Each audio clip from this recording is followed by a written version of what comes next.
ओम शांति। आज प्यारे मीठे बाबा की मुरली मंथन की डेट है 6 फरवरी 2024।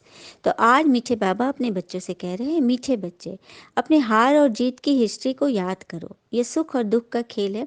इसमें 3/4 सुख है, 1/4 दुख है, इक्वल नहीं।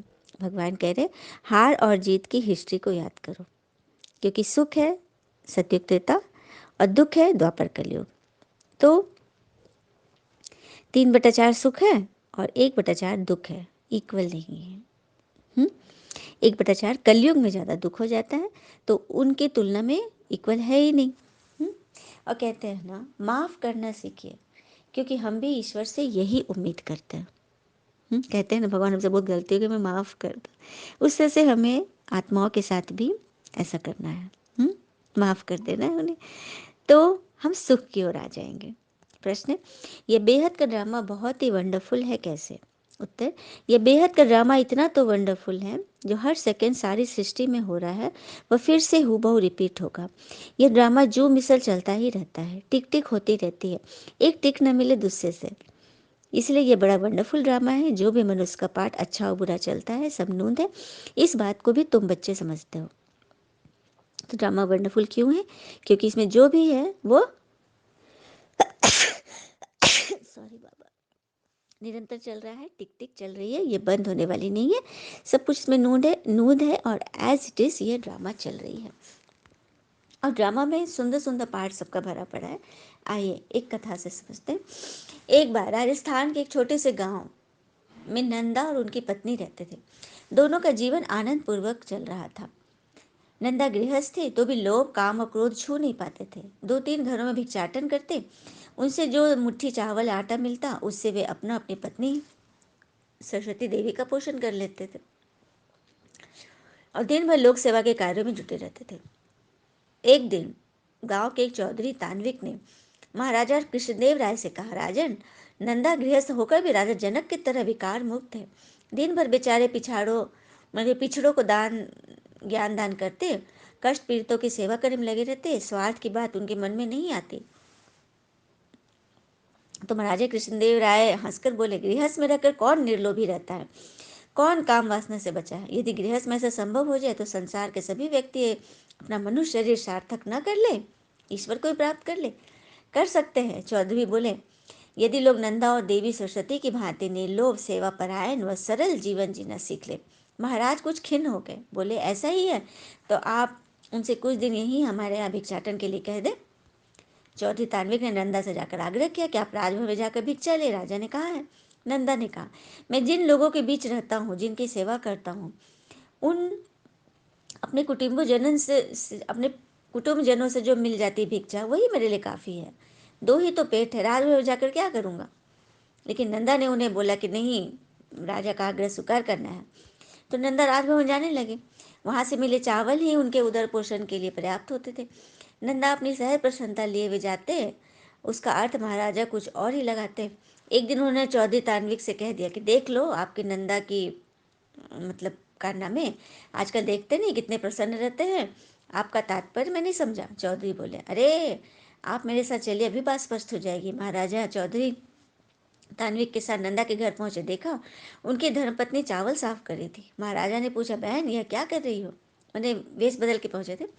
इस पर वे बोली, आजकल न जाने कहाँ से भिक्षा लाते हैं, इन चावलों में कंकड़ पत्थर भरे रहते हैं। यह कहकर उन्होंने अब तक बीने कंकड़ उठाए और बाहर की तरफ फेंकने चल पड़ी। महाराज बोले, भद्रे, यह तो हीरे मोती है जिन्हें आप कंकड़ पत्थर कहती हैं। सरस्वती देवी हंसी और बोली, पहले हम भी यही सोचते थे, पर जब से भक्ति और सेवा की संपत्ति मिल गई है, इतना मूल्य कंकड़ पत्थर के ही बराबर रह गया है इसका। महाराजा यह उत्तर सुनकर अवाक रह गए। वे आगे और कुछ न बोल पाए। तो सुना, जीवन में व्यक्ति ईमानदार, निडर, स्वाभिमानी हो तो वो भी किसी प्रकार के लालच या भ्रष्टाचार के दलदल में नहीं फंसेगा। हमें भी खुद से वायदा करना होगा कि हम भी अपना जीवन नंदा जैसे ईमानदारी और सहयोग के साथ जीवन यापन करें।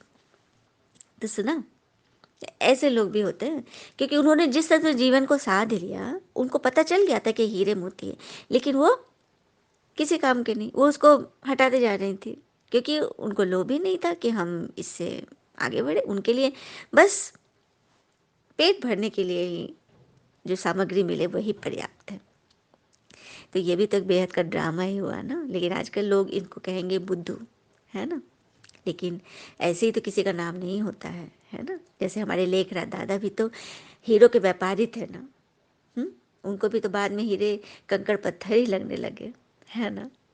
तो ये बिल्कुल सही बात है। ओम शांति का अर्थ बच्चों को समझाया है, क्योंकि अब आत्माभिमानी बने हो, आत्मा अपना परिचय देती है, हम आत्मा हैं, आत्मा का स्वधर्म है शांत। अब सभी आत्माओं के घर जाने का प्रोग्राम है, इसलिए तो भगवान आए हैं। हुँ?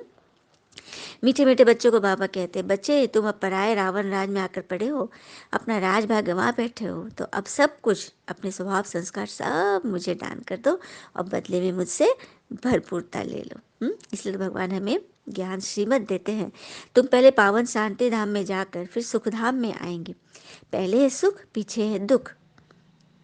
सुख की मार्जिन ज़्यादा है, बाबा ने बता दिया, सुख की मार्जिन ज़्यादा है। 3/4 सुख है। द्वापर में भी तो सुख ही था ना। कलयुग में आकर दुखी हुए है ना, तो दुख को तो जल्दी से ख़त्म कर लेंगे। सेकंड सेकंड जो कुछ भी सृष्टि पे हो रहा है वो फिर से रिपीट हो रहा है। अब तुम पुरुषार्थ करते हो हम स्वर्ग नई दुनिया में जाने का। बाबा आए हैं तुमको ले जाने के लिए।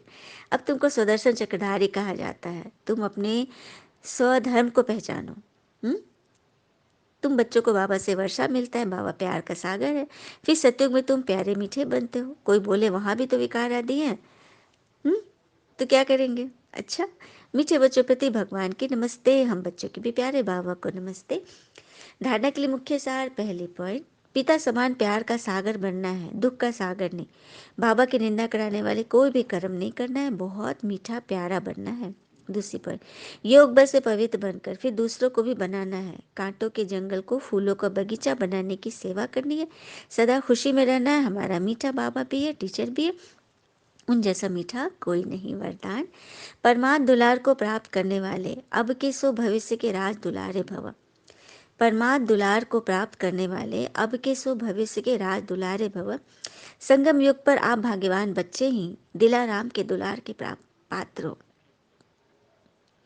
ये परमात्म दुलार कोटों में कोई आत्माओं को ही प्राप्त होता है। इस दिव्य दुलार द्वारा राज दुलारे बन जाते हो। राज दुलारे अर्थात अब भी राजे और भविष्य के भी राजे। भविष्य से भी पहले अब स्वराज अधिकारी बन गए। जैसे भविष्य राज्य की महिमा है, एक राज एक धर्म, ऐसे सभी अभी सर्व कर्मेंद्र पर आत्मा का एक छत्र राज हो। तो जो परमात्म दुलार को प्राप्त करते हैं वो कठिन से कठिन परिस्थितियों को भी पार करते हैं। उन पर बहुत सारी विपत्तियां भी आती है, क्योंकि भविष्य के राज दुल्हारे बनने वाले हों। तो कुछ भी मिलना है तो उसके लिए सब छोड़ना तो होगा। स्लोगन, अपनी सूरत से बाबा की सीरत दिखाने वाले ही परमात्म स्नेही हैं। अपनी सूरत से भगवान की सीरत दिखाने वाले ही परमात्म स्नेही हो। कहते हैं ना, जिस व्यक्ति को बदलना संभव न हो उस व्यक्ति के प्रति अपनी मनोस्थिति बदल दो तो आपको सहज ही आनंद की प्राप्ति होगी। अच्छा, ओम शांति। शुक्रिया मीठे बाबा और बाबा के प्यारे प्यारे बच्चे। आप सबका जीवन सदैव शुभ हो। ओम शांति।